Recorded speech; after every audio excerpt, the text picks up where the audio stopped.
L'estate 82 sembra non passare mai. Dapprima la campagna trasferimenti, che, come quasi sempre accade, non accontenta mai nessuno. Ed in ultimo il rifiuto di Galluzzo, che non accetta di giocare un altro campionato in Serie C, seppure, dice, in una città come Padova. Purtroppo per lui finirà con l'accettare alla riapertura delle liste di ottobre proprio la Serie C, pur di non restare disoccupato. Finirà alla SPAL e, come vedremo più avanti, troverà il modo per farsi rimpiangere ancora di più dai tifosi padovani. Finalmente si comincia con il calcio giocato. La Coppa Italia dei professionisti, alla quale il Padova partecipa di diritto, mette in mostra una compagine ben amalgamata ed in possesso di alcune individualità che la pongono, a detta dei critici, fra le maggiori candidate alla promozione in Serie B. Siamo giunti nel frattempo all'8° minuto di gioco nel corso della ripresa qui allo stadio Malazzi di Genova, e il Genova è in vantaggio per 1-0. Ecco Darè che avanza di fronte a sé Iacchini, ancora Darè, finta su Iacchini e su Briaschi, se ne va Darè, poi si ferma nuovamente e dà il pallone ancora leggermente all'indietro per Cerilli. Cerilli vede De Poli, vi serve palla ancora De Poli per Cerilli, molto bene, sta per entrare in area Cerilli, di sinistro per Ravot, ma è anticipato Ravot e messo in calcio d'angolo il pallone. Siamo giunti quindi al 9° minuto di gioco e sarà il Padova a battere il primo calcio d'angolo della ripresa. Vediamo che sulla bandierina si porta con tutta tranquillità Cerilli, aspetta che gli arrivi il pallone, ecco il pallone che arriva finalmente fra i piedi di Cerilli, qua lo mette sulla bandierina e poi vede De Poli, stava per servirgli palla, ci ripensa, poi invece gliela serve, De Poli sul sinistro mette il pallone in centro dell'area dove salta Pezzato, tocca il pallone ma è Boito che lo rincorre prima che lo stesso termini sul fondo.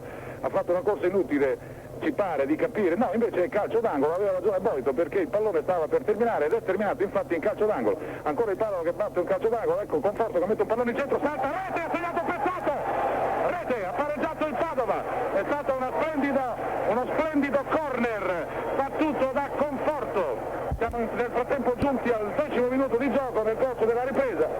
Conforto ha battuto uno splendido corner, liberissimo in centro dell'area, l'astutissimo Pezzato ha toccato di destra e ha portato il Padova in pareggio.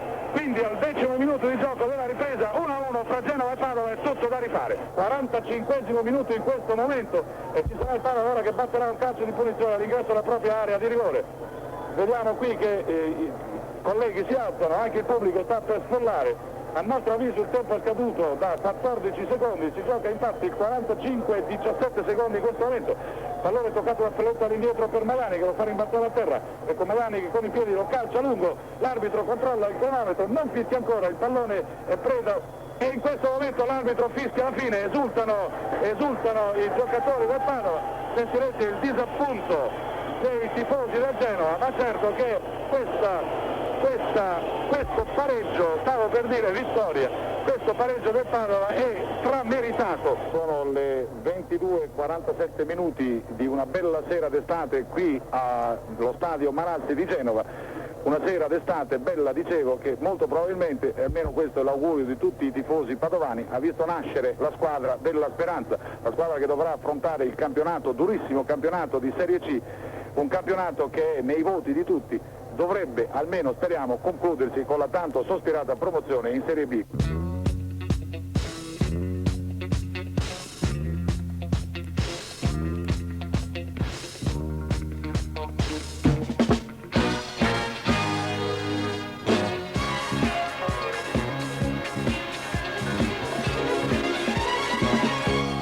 Dopo aver ben figurato con squadre come Genoa, Catania e Milan, con quest'ultima soccombendo immeritatamente per 1-0, il Padova conclude la sua partecipazione alla Coppa incontrando all'Appiani la grande Juventus dei 6 neocampioni del mondo e dei Boniek e Platini. Davanti ad un pubblico eccezionale che frantuma ogni record di incasso, Pezzato con uno splendido gol di testa inchioda la vecchia signora sull'1-1, risultato che alla fine al Padova andrà molto stretto. In questo clima di immensa euforia collettiva inizia il campionato. Ma la realtà di un torneo che ben poco concede alla tecnica pura per dare spazio all'agonismo e alla vigoria atletica seda subito gli entusiasmi e fa affiorare le prime polemiche, i primi interrogativi. A Fano si perde malamente per 2-1. La domenica successiva vi è un parziale riscatto casalingo e si supera il Forlì per 2-0. Ma le perplessità ritornano a Piacenza, dove, giocando malissimo, il Padova riesce a pareggiare con un calcio di rigore messo a segno da Fabrizio De Poli. Questa squadra, tuttavia, proprio per le sue caratteristiche, riesce ad esprimersi al meglio incontrando avversari che fanno della tecnica l'arma migliore. Sarà così per tutta la durata del campionato. Alla quarta giornata, alla Piani sono di scena i cugini vicentini. Alla loro guida vi è ancora Giancarlo Cadè, che non ha dimenticato lo sgarbo patito l'anno prima quando il Padova, portandogli via 3 punti su 4, gli impedì di salire in Serie B.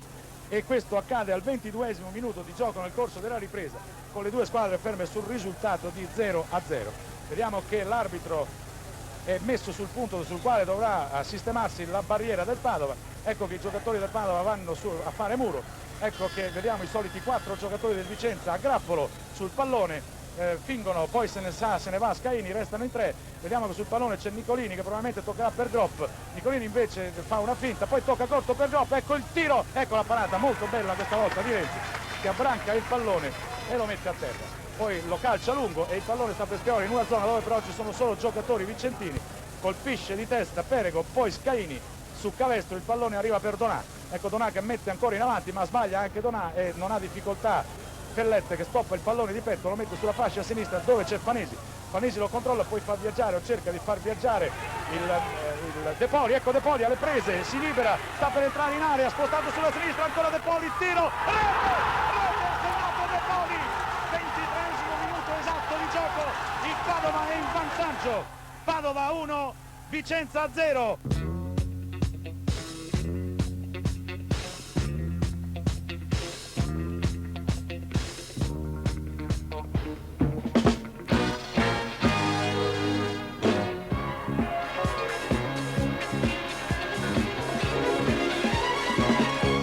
Con la vittoria sul Vicenza, il Padova sembra aver dunque trovato l'assetto migliore, anche se i più attenti continuano a dire che a questa squadra manca qualche cosa, soprattutto a centrocampo.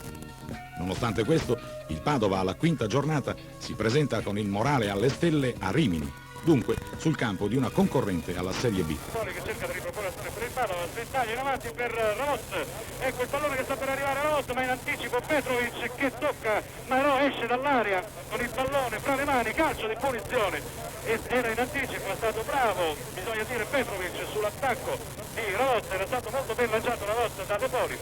Sull'attacco di Ravos che se ne stava entrando in area, era in anticipo Petrovic, però prendendo il pallone con le mani, Petrovic sullo slancio è uscito dalla propria area di rigore con la palla fra le mani, quindi c'è il conseguente calcio di punizione per il Padova che cade al 21esimo minuto di gioco in questo momento.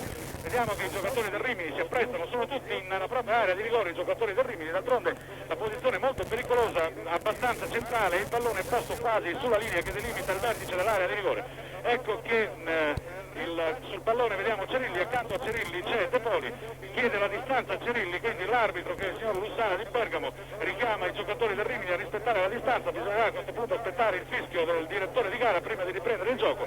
La posizione, la circostanza è favorevole, vediamo come la sfrutteranno i giocatori del Padova. Ecco che sul pallone, ripeto, c'è Cerilli, a fianco a sé a De Poli, poi anche Fanesi, tocca per Fanesi, Fellette, tiro, rete ha segnato Fellette! Il Padova è in vantaggio esattamente al 21esimo minuto della ripresa.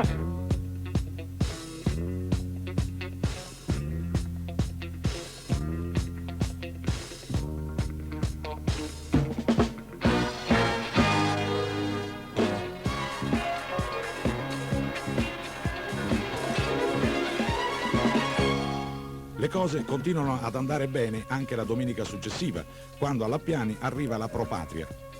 Si vince per 2-1. A questo punto, tuttavia, i tifosi si dividono in 2 parti. Alcuni dicono che le cose vanno bene così, altri insistono nel chiedere rinforzi ed il presidente Pirotto si dà subito un grande affare. Alla 7ª giornata il Padova va a giocare a Carrara, in casa della terribile matricola allenata da Corrado Orrico e tuttora imbattuta. Finirà 1-0 per la Carrarese, con un pizzico di sfortuna per il Padova che non sfigura affatto, anzi. Dunque, la tesi di coloro che vedevano la necessità di rinforzare la squadra era purtroppo realistica. Il Padova si trova a dover affrontare la seconda trasferta consecutiva, ma quel che è peggio, si ritrova dopo appena 7 giornate disputate con 2 sconfitte. Non è certo media per chi vuole la promozione. A Modena si gioca l'8ª giornata. Il Padova incassa nel giro di 7 disgraziatissimi minuti 2 reti, e nonostante la buona reazione e l'ingresso in campo dei neoacquisti Manzin e Bozzi, non riuscirà a modificare il risultato, maturando così la terza sconfitta in 8 partite, la seconda consecutiva. A questo punto i tifosi, o almeno gran parte di loro, sembra mollare. Non siamo squadra da promozione, recitano. L'unico a mantenere la calma assieme ai suoi giocatori è proprio l'allenatore Bruno Giorgi. Invita tutti ad avere fiducia e si dice sicuro di poter raggiungere la promozione. I tifosi, sapendolo persona seria, gli credono e per la 9ª giornata ospite all'Appiani di Treviso accorrono in massa. Finisce 2-1 per il Padova e finalmente un buon calcio nonostante si trattasse di derby. Ed ora tutti a preparare la trasferta di Ferrara. I tifosi organizzati in club attraverso il centro di coordinamento approntano un esodo massiccio, prologo di quanto sapranno fare più avanti, che non avrà riscontri e non solo in Serie C. La partita con la Spal, nonostante un buon pareggio per 0-0, lascia in tutti la sensazione netta che, osando un po' di più, si potesse tranquillamente vincere. Comunque il rammarico dura poco, in quanto incombe già la 11ª giornata, che vedrà la capolista triestina scendere all'Appiani.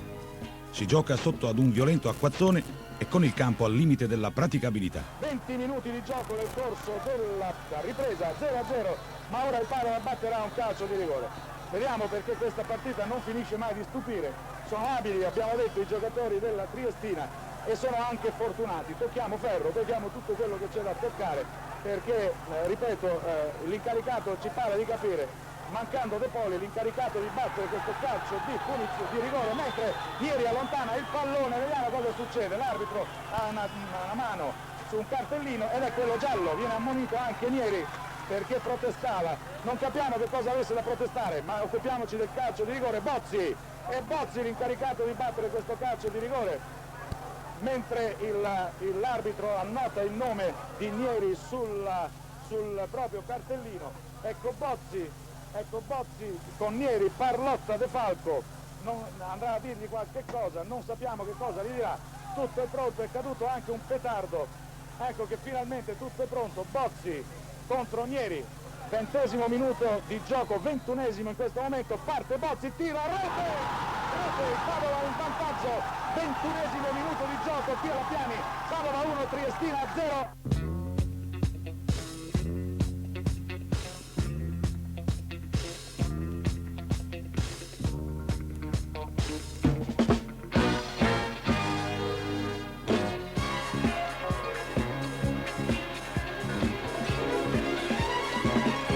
La partita con la Triestina lascia l'amaro in bocca a Buffoni e compagni che, a loro detta, non si meritavano certo la sconfitta.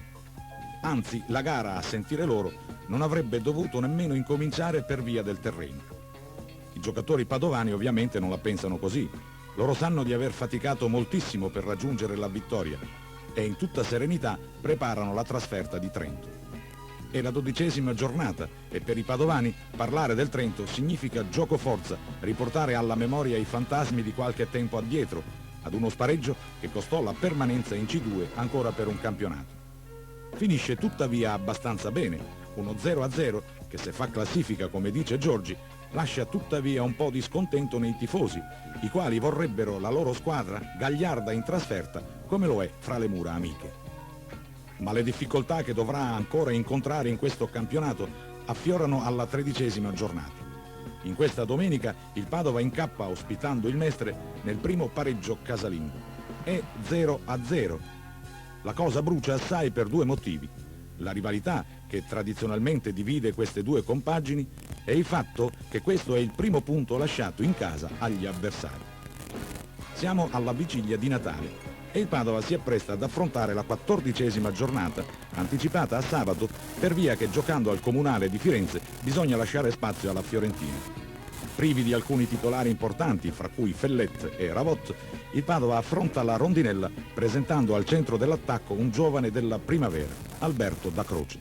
Ed è ancora il Rondinella che attacca in un'azione di contropiede. Tomini sventaglia in avanti alla ricerca di Gabriellini, si inserisce molto bene Fanesi di testa da Permanzin che mette sulla fascia sinistra dove c'è il De Poli. Ecco che avanza il Conforto, palla al piede, mette sulla sinistra ancora per De Poli. Ecco De Poli che mette in area di rigore dove salta di testa e colpisce la rete. Da Croce, ha segnato Da Croce per il Padova.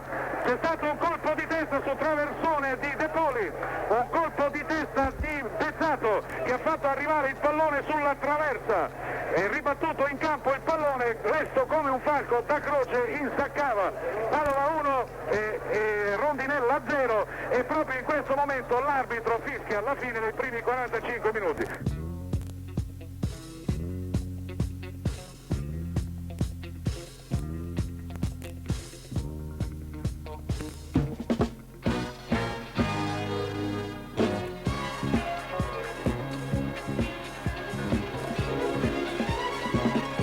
Festività trascorse in letizia quelle dei tifosi padovani.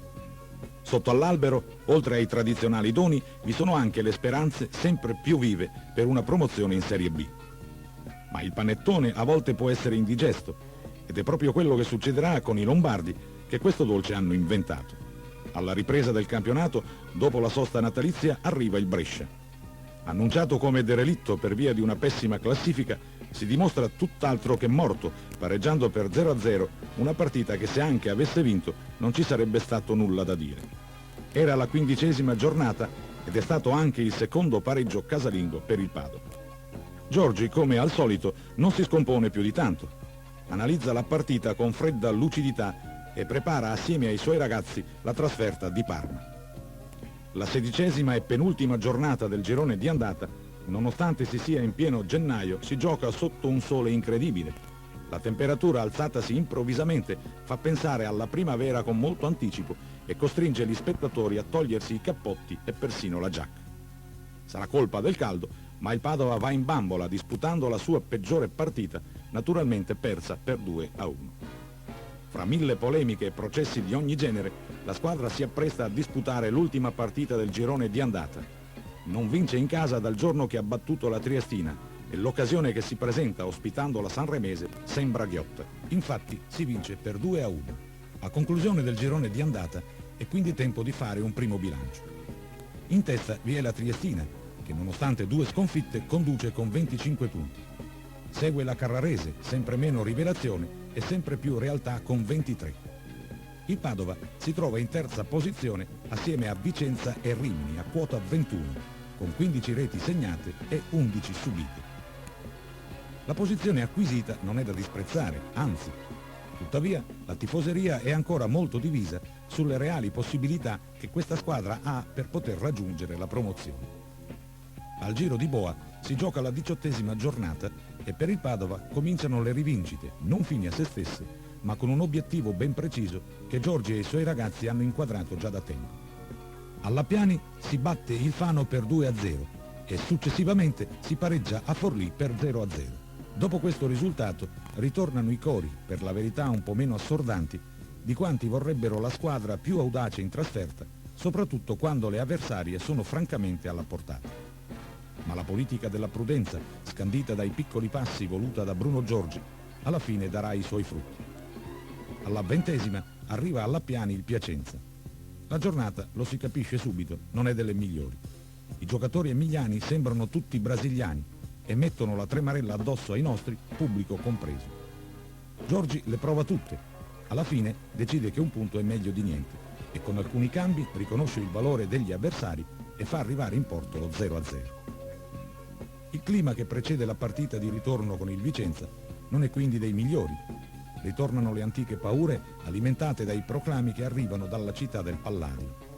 Tanto tuonò che non piove. Vicenza e Padova pareggiano per 0-0 e le speranze dei vicentini cominciano ad affievolirsi. Si arriva così alla 22ª giornata e, grazie alla bella prova fornita a Vicenza, il Rimini fa un po' meno paura. Pellet mette per Manzin, il quale sventaglia sulla sinistra dove riceve c'è Fanesi, stoppa Fanesi, evita Pecoraro, ecco Fanesi sull'auto sinistro che mette per Cerilli, Cerilli è attaccato da Melotti che è l'autore della rete, scambia con Fanesi che entra in area, rigore, tiro e rete di Pezzato, ha pareggiato Pezzato! il Padova pareggia con Pezzato al 39esimo minuto di gioco. Ruba palla Cerilli per Da Croce, ecco Da Croce che va molto bene sulla destra per Ravot, sta per entrare in area Ravot, mette in area di rigore, esce il portiere, palla, gol! Ha segnato Donati per il Padova, 34esimo minuto, il Padova è in vantaggio per 2-1, ha segnato Donati.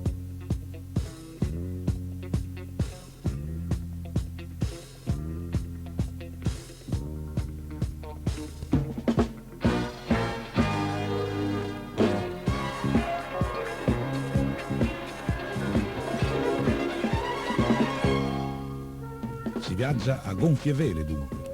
Però gli addetti ai lavori, e non solo quelli, credono molto alla scaramanzia e dovendo giocare la 23esima giornata in Lombardia si muniscono di amuleti vari e ricordano a tutti quelli che hanno la memoria corta cosa accadde l'anno prima a Bergamo e Monza.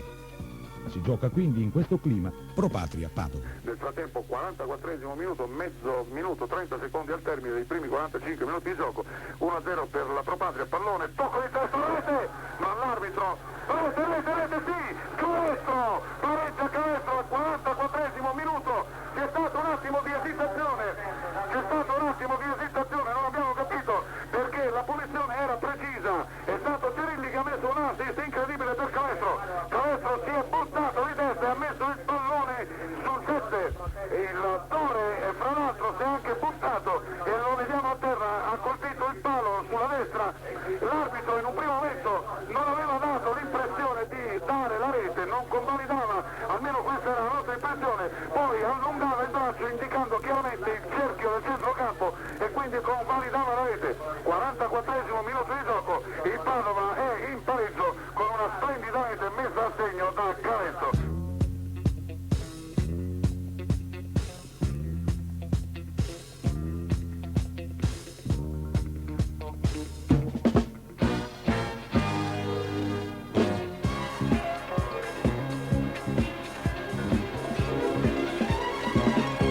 Nonostante il pareggio, quella della scaramanzia sarà una costante che accompagnerà il Padova fino alla fine.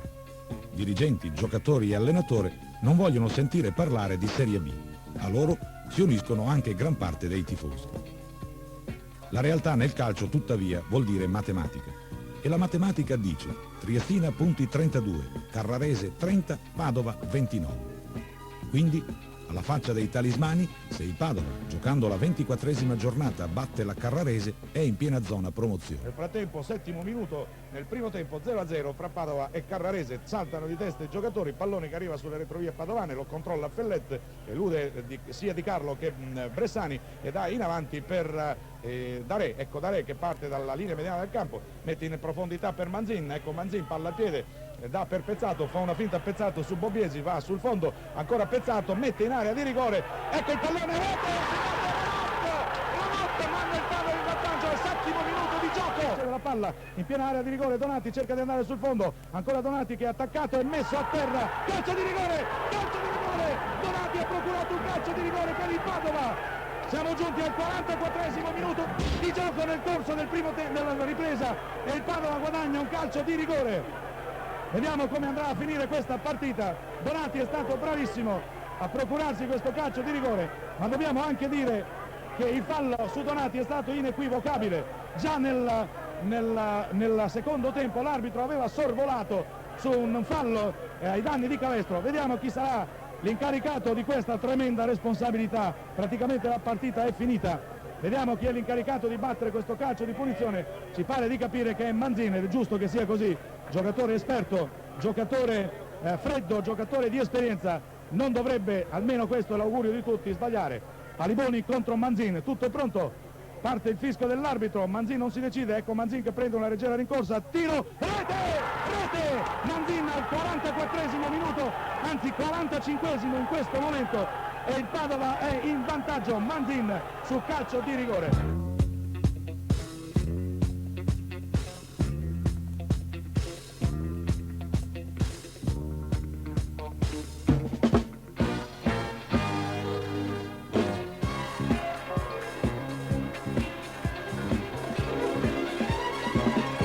Festa grande dunque, e i ghiacci cominciano a sciogliersi. Alla 25esima giornata arriva il Modena. Per inviperire questa partita, ai tifosi padovani sarebbero sufficienti due nomi, Pastorello e Farini. A tutto questo vi è però da aggiungere lo 0-2 dell'andata e per di più tanto strombazzato da Pastorello, che come è noto è il direttore sportivo della squadra della Ghirlandina ed ex cosiddetto di lusso. Ecco il pallone che arriva per il Cerilli, ecco Cerilli che avanza, ancora Cerilli, palla al piede, ancora Cerilli, e Cerilli che gioca poi il pallone per Manzin quasi all'ingresso dell'area di rigore, mette in area un pallone a spiovere, ecco Bozzi che lo riceve, ancora Bozzi che lo gira in area di rigore, il pallone per Calestro di testa per Ravetto, tiro!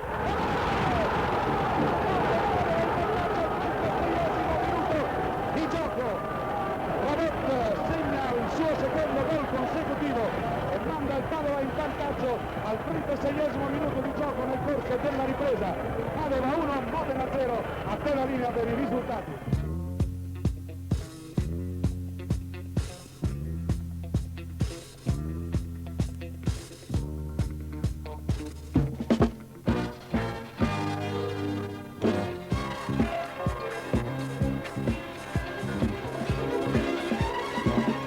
La serie positiva continua con somma soddisfazione di tutti quelli, e sono tanti, che a questa squadra vogliono bene. Purtroppo gli avvenimenti incalzano. Non vi è tempo per godersi questa vittoria, che già bisogna pensare alla trasferta di Treviso. I cugini trevigiani sono compagini imprevedibili, non hanno mai perso sul loro terreno, fermando sul pareggio persino la lanciatissima capolista triestina, e vantano fra le proprie fila il vice capocannoniere del girone, Rondon. Che il pallone viene messo a terra da Cerilli che tocca per Fanesi, ancora Fanesi che controlla il piazzamento dei compagni, dà poi sulla sinistra per Conforto che tocca per Cerilli, ecco Cerilli che mette in avanti ancora per Fanesi nella posizione in mezzo sinistra, Fanesi libera di palla, servendo Conforto che avanza, la posizione di centravanti, parte il tiro Conforto, rimpallato,